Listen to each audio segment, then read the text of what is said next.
بسم اللہ الرحمن الرحیم۔ آج کے درس میں دیکھیں گے کہ اذان اور اقامت کے تعلق سے احادیث کے اندر کیا احکامات ملتے ہیں۔ تو اختصار کے ساتھ یہ جانتے ہیں کہ سب سے پہلے یہ جانتے ہیں کہ اذان اور اقامت کا کیا حکم ہے۔ اذان جو نماز کے لیے آواز دی جاتی ہے، ندا دی جاتی ہے، اس کو اذان کہتے ہیں۔ اور نماز کو شروع کرنے سے پہلے جو تکبیر کہی جاتی ہے اس کو اقامت کہتے ہیں، جو اذان ہی کی شکل میں تقریباً ہوتی ہے۔ تو نماز کے لیے جو ندا دی جاتی ہے، نماز کے قیام کے لیے جو ندا ہوتی ہے اس کو اقامت کہتے ہیں، اور اذان کے لیے جو نماز کے لیے جو بلایا جاتا ہے وہ اذان کہلاتا ہے۔ اس کا حکم کیا ہے؟ تو فرض نمازوں کے لیے جیسے 5 وقتہ نماز ہے تو ان کے لیے اذان اور اقامت فرض کفایہ ہے، اور یہ مردوں کے اوپر ہے فرض کفایہ۔ الاذان والاقامت للصلاة المکتوبة فرض کفایت علی جماعت الرجال۔ مردوں کی جماعت پر یہ فرض کفایہ ہے فرض نمازوں کے لیے۔ اما الصلاة غیر المکتوبة کالعید والتراویح فلا یشرع لها اذان ولا اقامت۔ اور اگر جو غیر فرض نمازیں ہیں جیسے کہ عید، تراویح اور بھی دوسری نماز جنازہ، تو ان سب میں نہ تو اذان ہے اور نہ تو اقامت ہے۔ دلیل اس کے سلسلے میں بخاری کی حدیث ہے، مالک بن حویرث رضی اللہ عنہ سے روایت ہے، وہ کہتے ہیں کہ رسول اللہ صلی اللہ علیہ وسلم نے فرمایا، اذا حضرت الصلاة فلیؤذن لکم احدکم ولیؤمکم اکبرکم۔ اگر نماز کا وقت ہو جائے تو تم میں سے ایک آدمی اذان دے اور تم میں سے جو بڑا ہے وہ امامت کرائے۔ تو اس حدیث سے اذان کی فرضیت سمجھ میں آتی ہے۔ اب دیکھتے ہیں کہ اذان یہ کیسے وجود میں آیا تھا، اس کا تاریخی پس منظر کیا ہے۔ تو یہ سن 1 ہجری کی بات ہے، جب اللہ کے رسول صلی اللہ علیہ وسلم ہجرت کر کے مدینہ آئے تو پہلے سال کے اندر لوگوں کو نماز کے لیے بلانے کے لیے کسی علامت کے تعلق سے مشورہ ہو رہا تھا کہ کوئی ایسی علامت ہو، کوئی ایسی چیز ہو جس سے لوگ سمجھ جائیں کہ اب نماز کا وقت ہو گیا ہے۔ تو اس پہ مسلمانوں میں مشورہ ہو رہا تھا کہ کیا کیا جائے۔ اسی درمیان عبداللہ بن زید رضی اللہ عنہ کے خواب میں ایک آدمی آتا ہے، اور وہ ناقوس، وہ جو بجانے والا ہوتا ہے، ناقوس عیسائیوں کے پاس جو بجاتے ہیں، ایک سیپ کی شکل میں، اس کو ناقوس کہتے ہیں۔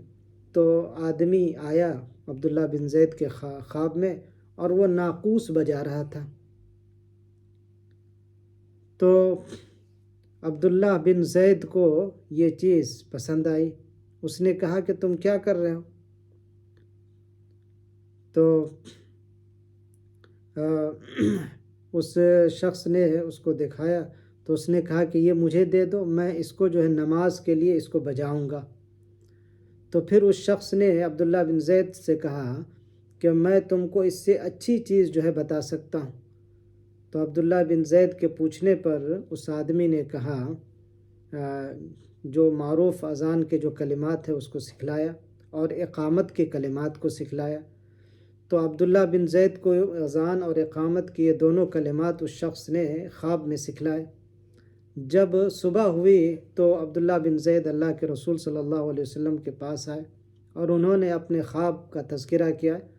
تو اللہ کے رسول صلی اللہ علیہ وسلم نے کہا، انہا لرؤیا حق انشاءاللہ، یہ صحیح خواب تھا۔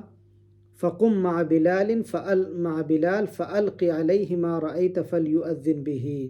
جو چیز تم کو سکھایا گیا ہے اسے بلال کو سکھا دو، وہ جو ہے اذان دیں گے، کیونکہ یہ زیادہ اونچی آواز والے ہیں۔ تو بہرحال عبداللہ بن زید کو حکم دیا گیا کہ وہ بلال کو سکھا دیں، بلال رضی اللہ عنہ کو، اور پھر بلال رضی اللہ عنہ نے ان سے وہ کلمات سیکھے اور اذان دیا جانے لگا۔ تو اس طرح اس کا ایک تاریخی پس منظر ہے۔ احادیث کے اندر اذان کی کیا فضیلتیں ہیں، مختصر میں اس کو جاننے کی کوشش کریں گے۔ سب سے پہلی حدیث ابو ہریرہ رضی اللہ عنہ کی ہے۔ اللہ کے رسول صلی اللہ علیہ وسلم نے فرمایا اذا نودی للصلاة ادبر الشیطان وله ضرات حتى لا يسمع التأذین، کہ جب نماز کے لیے آواز دی جاتی ہے، اذان دی جاتی ہے، تو شیطان پیٹھ پھیر کر بھاگتا ہے، اور اس کے جب وہ بھاگ رہا ہوتا ہے تو اس سے ہوا خارج ہوتی ہے، یہاں تک کہ اتنا دور چلا جاتا ہے کہ وہ اذان سن نہیں پاتا، پھر اس کو جو ہے آرام سکون ملتا ہے۔ تو گویا کہ اذان سے شیطان بھاگ جاتا ہے، تو یہ اس کی فضیلت، اذان کی ایک فضیلت اس سے ثابت ہوتی ہے۔ دوسری حدیث سعید الخدری رضی اللہ عنہ کی ہے۔ کہتے ہیں کہ اللہ کے رسول صلی اللہ علیہ وسلم نے فرمایا لا يسمع مدى صوت المؤذن لا يسمع مدى صوت المؤذن جن ولا انس ولا شيء الا شهد له يوم القیامت، کہ مؤذن کی آواز کو کوئی جن یا انس یا کوئی بھی چیز نہیں سنتا ہے مگر قیامت کے دن وہ اس کے لیے گواہی دے گا، یعنی جہاں تک مؤذن کی آواز پہنچتی ہے اس کے لیے وہاں کی چیزیں، جنات، انسان اور بھی جو بھی چیزیں ہیں، وہ تمام چیزیں مؤذن کے حق میں قیامت کے دن گواہی دیں گی۔ تو یہ مؤذن کی اور اذان کی فضیلت اس سے ثابت ہوتی ہے۔ ایک تیسری حدیث ہے برہ بن عازب رضی اللہ عنہ کی۔ وہ کہتے ہیں کہ رسول اللہ صلی اللہ علیہ وسلم نے فرمایا المؤذن یغفر له مدى صوته وله مثل اجر من صلى معه، کہ مؤذن کی آواز کی طول، مؤذن کی آواز جتنی لمبی ہوگی اس کے مقدار سے اس کی مغفرت کی جاتی ہے، اور جتنے بھی لوگ نماز پڑھتے ہیں اس کی اذان کی وجہ سے ان تمام کا ثواب اس مؤذن کو ملتا ہے۔ تو اس سے اذان کی اور مؤذن کی فضیلت سمجھ میں آتی ہے۔ ایک چوتھی حدیث ہے عقبہ بن عامر رضی اللہ عنہ کی۔ وہ کہتے ہیں کہ رسول اللہ صلی اللہ علیہ وسلم نے فرمایا یعجب ربکم من راعی غنم فی رأس شظیۃ جبل یؤذن ویصلی فیقول اللہ عز وجل انظروا الى عبدی هذا یؤذن ویقیم یخاف منی فقد غفرت لعبدی وادخلته الجنہ، کہ جب تمہارا رب تعجب کرتا ہے بکری کے اس چرواہے سے جو پہاڑ کی چوٹیوں میں ہوتا ہے، وہاں اذان دیتا ہے اور نماز ادا کرتا ہے، تو اللہ تبارک و تعالیٰ فخر سے کہتا ہے کہ دیکھو میرے اس بندے کو اذان دیتا ہے اور اقامت کہتا ہے، وہ مجھ سے ڈرتا ہے، میں نے اپنے بندے کو بخش دیا اور اس کو جنت میں داخل کر دیا۔ تو اس سے اذان کی فضیلت سمجھ میں آتی ہے کہ جو شخص جو شخص جو ہے جنگل میں ہو، پہاڑ میں ہو، وہاں بھی اگر اذان دے، اقامت کہے اور نماز ادا کرے، تو ایسے شخص کے لیے اللہ کی طرف سے مغفرت اور جنت کے داخلے کا سرٹیفکیٹ ملتا ہے۔ یہ جو ہے اس سے اذان اور مؤذن کی فضیلت کیا ہے سمجھ میں آتی ہے۔ تو یہ کچھ فضائل تھے۔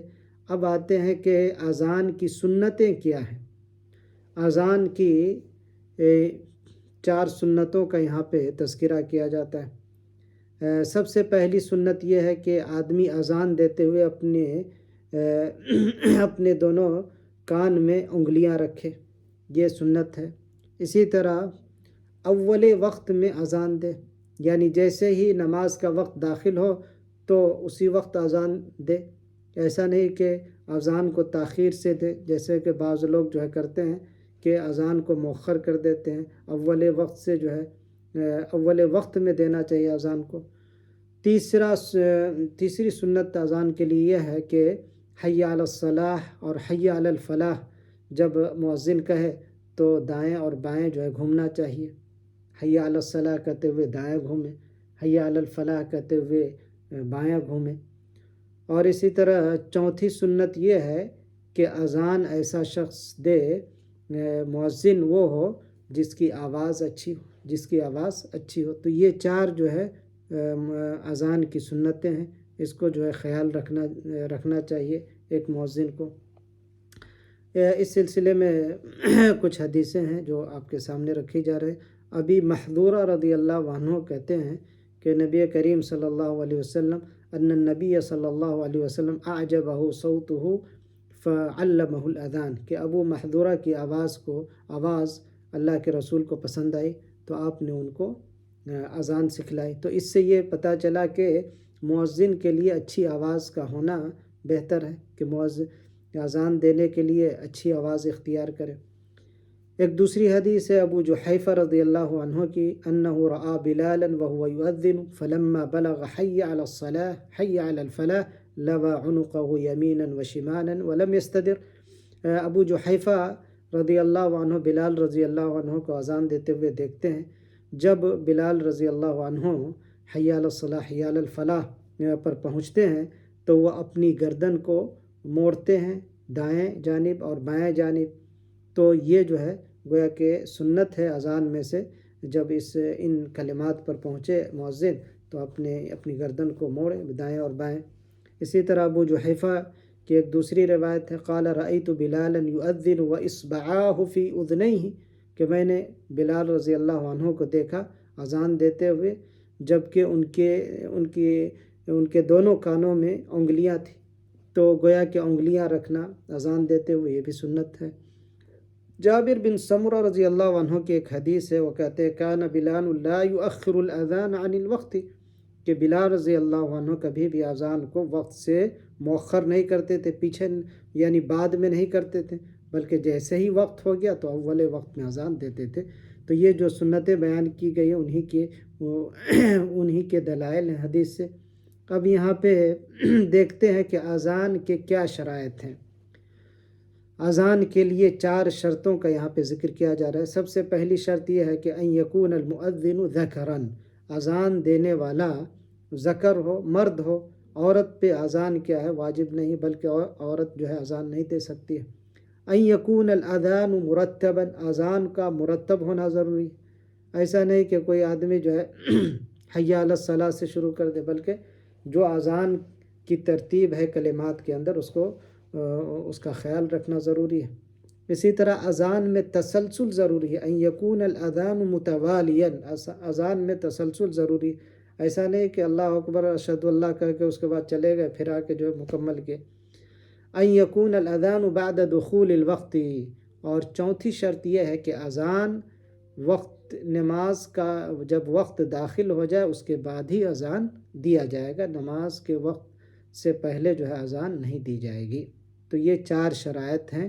مرد ہونا چاہیے مؤذن، اذان کے کلمات مرتب ہونے چاہیے، تسلسل ہونا چاہیے، اور نماز کا وقت داخل ہونا چاہیے، تبھی اذان دی جائے گی۔ اب یہاں پہ ایک مسئلہ یہ ہے کہ اذان دینے والا تو ہے، لیکن اذان سننے والے پہ کیا چیز جو ہے سنت ہے۔ اگر کوئی آدمی اذان سنتا ہے تو وہ کیا کرے؟ ایسے شخص کے لیے سنت یہ ہے کہ وہ اذان کے کلمات کو دہرائے۔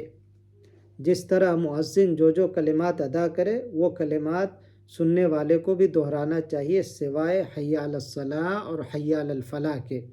یہ 2 کلمات ایسے ہیں کہ جب مؤذن یہ 2 کلمات کہیں تو سننے والا لا حول ولا قوت الا باللہ کہے گا، ورنہ جو بھی کلمات ہیں اذان کے سیم سامع جو ہے اس کو دہرائے گا۔ جب اذان ختم ہو جائے تو دعا پڑھنا چاہیے،